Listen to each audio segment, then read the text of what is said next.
So we continue here on page 393. Let's do number 7. All right. Now, they've given us this information. They're giving us that we have a regular polygon, and then this number they're giving us is the measure of an interior angle of this regular polygon. Remember what a regular polygon is. It's one where all of the sides are congruent to each other and all of the angles are congruent to each other. Right now, we're concerned with the angles. All of the angles are congruent to each other. We don't know how many of them there are, but they're all 170 degrees because they tell us that the measure of each one, or they tell us the measure of one of them is 170. Since it's a regular polygon, they're all 170. Okay? Now, find the number of sides in the polygon. The idea is this. S equals the quantity n minus 2 times 180 always is a way to find the sum of the measures of the interior angles for every single polygon, regular or irregular. It doesn't matter. That formula will always find the sum of the measures of the interior angles no matter what. For a regular polygon, and only for regular polygons, this does not work if the polygon's not regular. But for a regular polygon, the sum can also be whatever the measure of one of those interior angles is times the number of sides, or times the number of angles, really, but the number of sides equals the number of angles.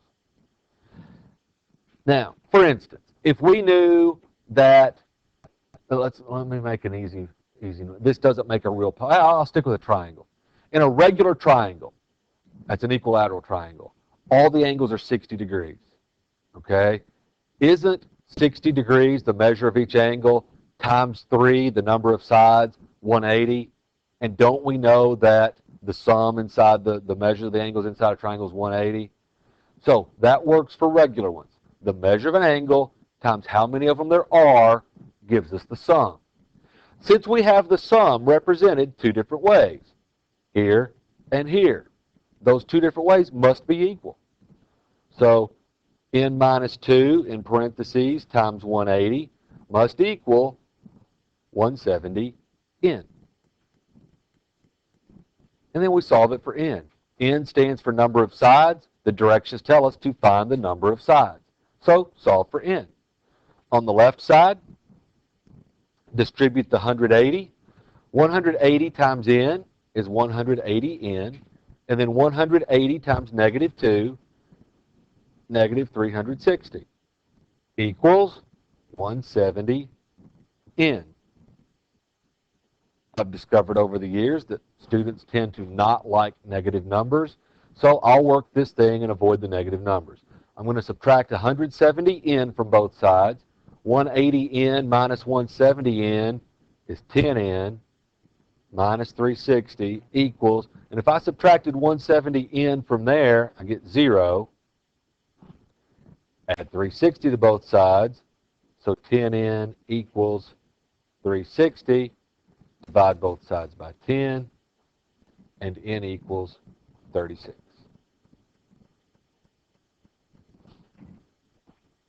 Any questions? Okay. That problem was a pretty good summary of what we did yesterday. We found the sum using the formula. Actually, we didn't find the sum. We used the formula for the sum to work that out. Okay? So, from yesterday, remember, what I have right here always finds the sum of the measures of the interior angles of any polygon. This second technique only works for regular polygons. So when they ask us questions like this, they're going to tell us it's a regular polygon. Okay? Otherwise, we wouldn't know how to work it because you couldn't work it. All right, we good? Okay. Now, yesterday we did the first 2 learning targets. That was ending up the second learning target, but we haven't gotten to the third yet. The third learning target was to find and use the sum of the measures of the exterior angles of a polygon. Everything we did yesterday, and then number 7 was dealing with the interior angles of a polygon. Now we've got to talk about the sum of the measures of the exterior angles. Now, here's the key. You only draw one exterior angle at each vertex. Because you could draw two. Drawing two screws everything up.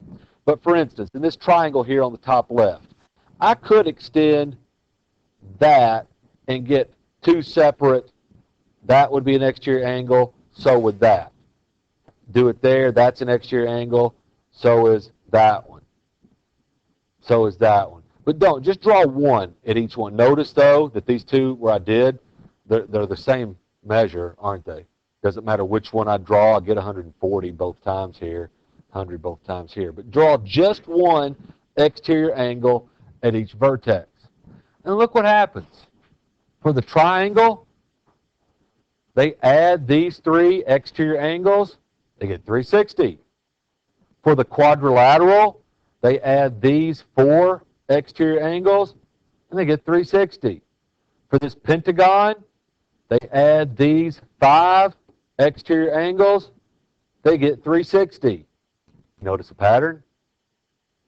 It doesn't matter what shape the polygon is, the sum of the measures of the exterior angles always equals 360. Always. It's true for a triangle, it's true for a quadrilateral, it's true for a pentagon, hexagon, heptagon, octagon, nonagon, decagon, dodecagon, 27gon, all of them. It always equals 360. So there's no formula because the sum of the measures of the exterior angles always equals 360. All right? And that's what this theorem says. This book calls it the polygon exterior angle sum theorem. Some books just call it the exterior angle sum theorem. We'll just say, hey, remember how the sum of the measures of the exterior angles always equals 360? You go, uh-huh. I go, okay, that. Okay? Well, let's do some problems. If you flip the page to 394,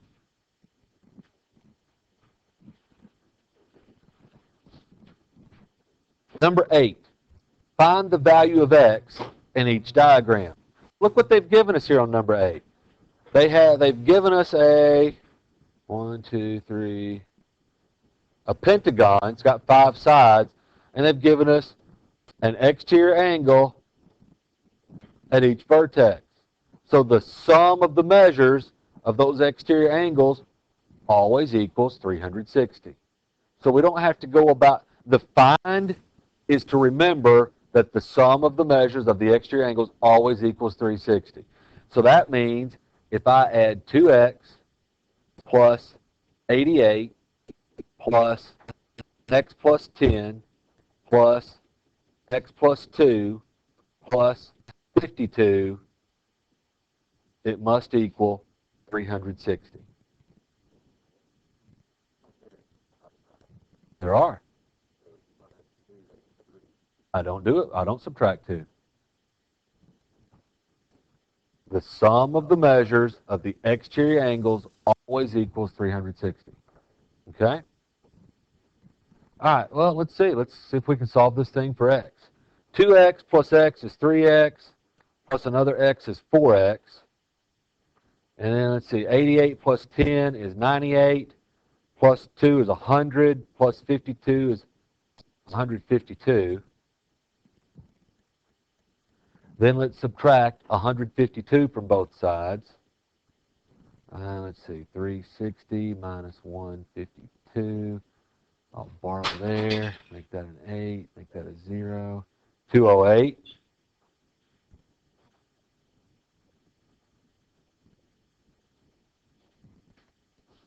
Then divide by 4. Let's see, 4 is going to 25 times. 4 goes in 8, 2 times. 52. And luckily for us, they don't say find the measure of each angle. They say find the value of x. So we're finished. We found the value of x. It's 52. All right? Let's tackle number 9. This time we have a quadrilateral. They give us 4 exterior angles. There, there, there, and there. When we add those up, what will we get? 360. So 79 plus x plus 10 plus 2x plus x minus 1 equals 360. Okay? So the find part is easy. The use part is giving us this equation, and now let's solve the equation. Everybody with me? All right, x plus 2x is 3x, plus another x, we get 4x. And let's see, 79 plus 10 is 89, and then 89 minus 1 is 88, equals 360. I need to subtract 48 from both sides. I'm not as good at subtracting from 360 as I am from 180, so let's see. Borrow there. 10 minus 8 is 2. 35 minus 8 would be 27, right? So 272. And now I need to divide both sides by 4. Yeah, because 4 goes into 27 6 times. That's 24, so you get a remainder of 3. So then 4 goes into 32 8 times. And we found the value of x.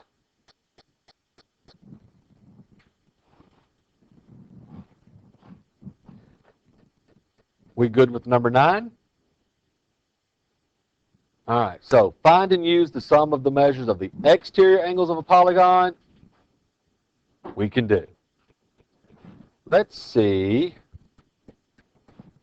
how this works. Find the measure of each exterior angle of each regular polygon. All right. Now, if it's a regular polygon, we know that that means that all of the sides are congruent to each other, and more importantly for us right now, all of the angles are congruent to each other. What I haven't told you is this. If that's true, if I can never make one that looks right. I'll try it. Let's pretend that's a regular pentagon. If all of the interior angles are congruent to each other, guess what that means about the exterior angles? They're all congruent to each other. Okay? Because when I make an interior angle and an exterior angle, aren't they a linear pair? And aren't linear pairs supplementary? So if all of those interior angles are congruent, then that means when I do the extension that angle 1, 2, 3, 4, and 5 also have to be congruent to each other. Not to the interior angles, congruent to each other. So what we can do is this.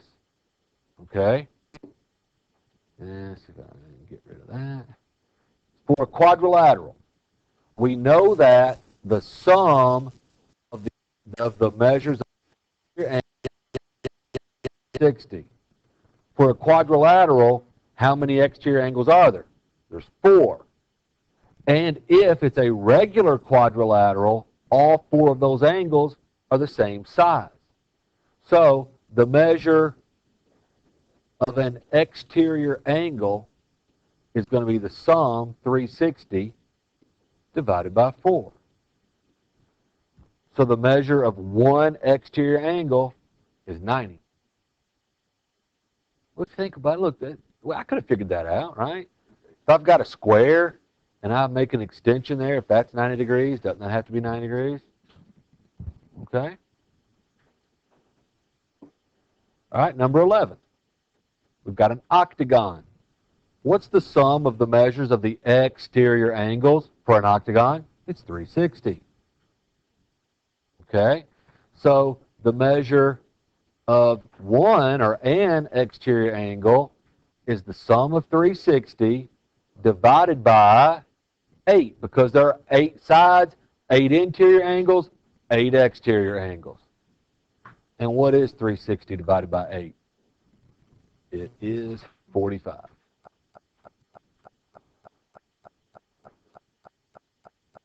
All right? Questions? Okay. There is your assignment. if you've worked them with me, you've already done 1 through 11.